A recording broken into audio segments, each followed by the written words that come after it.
Hello student, welcome back to my YouTube channel Sonu lecture. Friends, अगर आप भी class 10th में हैं और कल हिंदी का पेपर देने वाले हैं तो फ्रेंड्स आपको ये मॉडल पेपर पूरा देख लेना है, जिसमें आपको मैं 20 बहुविकल्पी प्रश्न सॉल्व करवाने वाला हूं। पूरा मॉडल पेपर भी साथ में सॉल्व करवा दूंगा। तो फ्रेंड्स, ये आपका विषय हिंदी का है। पूर्णांक आपका 70 अंक का है। समय 3 घंटे 15 मिनट है। तो ये आपको निर्देश पढ़ लेना है कि प्रारंभ के 15 मिनट परीक्षार्थियों को प्रश्न पत्र पढ़ने के लिए निर्धारित है।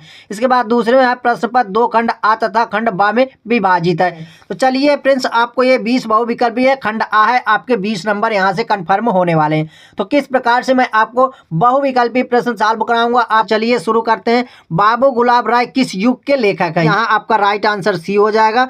तो बाबू गुलाब राय आपके शुक्ल युग के लेखक है, सी यहाँ राइट आंसर हो जाएगा। इसके बाद आपका दूसरा क्वेश्चन है, चिंतामणि किस विधा की रचना है? तो आपका जहाँ राइट आंसर हो जाएगा निबंध है आपका। ये भी अब किसका है? आचार्य रामचंद्र शुक्ल जी का चिंतामणि निबंध है। इसके बाद फ्रेंड्स आपका तीसरा क्वेश्चन है, गबन किसकी रचना है? तो आपके मुंशी प्रेमचंद की है, जयशंकर प्रसाद की है, निराला की है, हरिकृष्ण प्रेमी की है। तो ये आपको देखना है फ्रेंड्स और OMR पे टिक करना है। तो मैं आपको बता दूं, यहाँ आपका राइट आंसर हो जाएगा मुंशी प्रेमचंद की गबन रचना है। इसके बाद है नेक्स्ट आपका चौथा क्वेश्चन है, शुक्ल युग की समय अवधि है।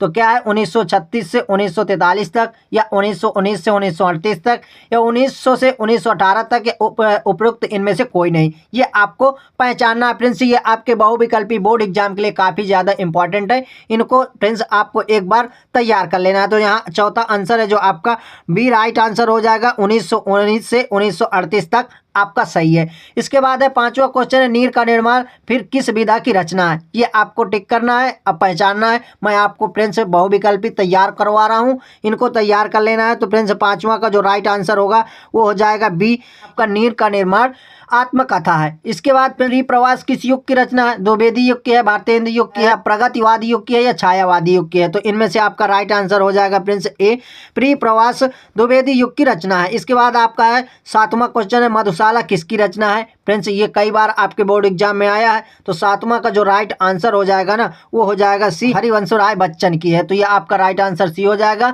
हरिवंश राय बच्चन की है। इसके बाद आठवां क्वेश्चन है, भारत भारती किसकी रचना है? तो भारत भारती जो आपकी रचना है ना फ्रेंड्स, वो मैथिली शरण गुप्त की है। तो आपको टिक कर देना है। इसके बाद आपका क्वेश्चन है, आधुनिक काल कब से कब तक है? ये आपको देखना है। तो सन 1843 से अब तक है, ये 1643 से 1843 तक है, ये सन 1918 से 1936 तक है, या 1936 से 1943 तक है। तो फ्रेंड्स इसको आपको टिक करना है। तो आपका यहाँ राइट आंसर हो जाएगा, आधुनिक काल पूछ रहा है तो 1843 से अब तक आपका आधुनिक काल है। इसके बाद आपका नेक्स्ट क्वेश्चन है फ्रेंड्स, मोतीराम किस युग के कवि हैं? आधुनिक काल के हैं, या आदिकाल के हैं, या भक्ति काल के हैं, रीतिकाल के हैं?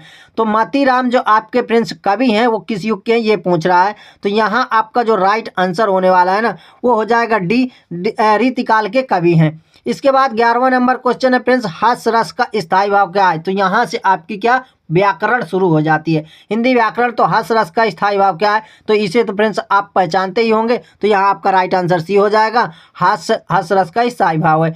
इसके बाद है आपका नेक्स्ट क्वेश्चन है, सोहत ओढ़े पित्त पटु श्याम सलोने घात, मानो नीलमणि शैल पर आतप पर प्रभात, उपयुक्त पंक्ति में कौन सा अलंकार है? तो फ्रेंड्स ये आपका क्या पूछ रहा है? अलंकार पूछ रहा है। तो यहाँ आपका राइट आंसर बी हो जाएगा, उत्प्रेक्षा अलंकार है।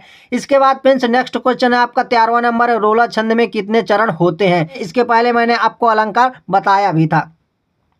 तो यहाँ फ्रेंड्स 13वां का आपका राइट आंसर सी हो जाएगा, रोला में 4 चरण होते हैं। इसके बाद नेक्स्ट क्वेश्चन है फ्रेंड्स आपका 14वां नंबर है, आकर्षण शब्द में किस उपसर्ग का प्रयोग किया गया है? वी का, या मन का फ्रेंड्स, या अक का, या आ का फ्रेंड्स? तो आपका जो राइट आंसर यहाँ हो जाएगा वो डी हो जाएगा फ्रेंड्स, आ शब्द का आकर्षण में प्रयोग किया गया है। इसके बाद है 15वां नंबर क्वेश्चन है, रचना के आधार पर वाक्य में कितने भेद होते हैं? 2 भेद होते हैं, 5 भेद होते हैं, 6 भेद होते हैं, 3 भेद होते हैं? तो फ्रेंड्स यहाँ रचना के आधार पर वाक्य में कितने भेद होते हैं ये पूछ रहा है। तो यहाँ आपका राइट आंसर डी, 3 होते हैं, डी हो जाएगा। इसके बाद आपका नेक्स्ट क्वेश्चन है 16वां नंबर है, पीताम्बर में कौन सा समास है?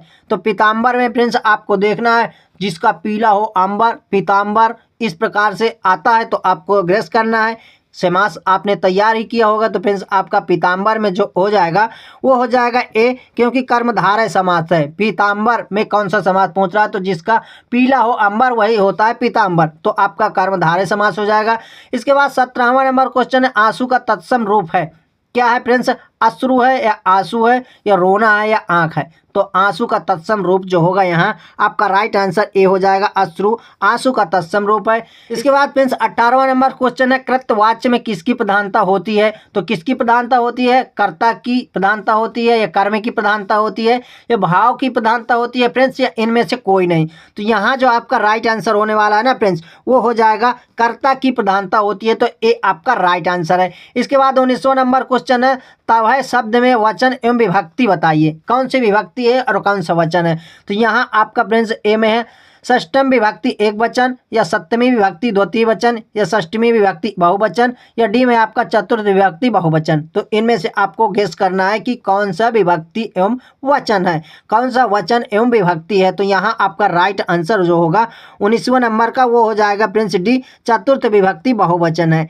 इसके बाद है आपका निम्नलिखित में से सर्वनाम बताइए। 4 विकल्प दिए हुए हैं कि मनुष्य है या बचपन है या वह है, इनमें से कोई नहीं फ्रेंड्स। तो जो आपका यहाँ राइट आंसर होने वाला है ना वो हो जाएगा सी, निम्नलिखित में सर्वनाम वह हो जाएगा। इस प्रकार से फ्रेंड्स आपके 20 बहुविकल्पीय प्रश्न कंप्लीट होते हैं। आप इनको तैयार कर लेते हैं ना फ्रेंड्स, तो संभावना है कि आपके बोर्ड एग्जाम में ये आ सकते हैं, क्योंकि ये फ्रेंड्स ये 2024-25 का मॉडल पेपर है। मैंने आपको दिखा दिया हूँ और बता भी दिया हूँ, सारे क्वेश्चन सॉल्व करवा दिया हूँ। तो फ्रेंड्स आपको एग्जाम से 1 घंटे पहले इन बहुविकल्पियों को पढ़ लेना है ताकि आपके बोर्ड एग्जाम में आ भी सकते हैं। तो फ्रेंड्स अब मिलते हैं नेक्स्ट वीडियो में नेक्स्ट टॉपिक के साथ। तब तक के लिए जय हिंद, वंदे मातरम।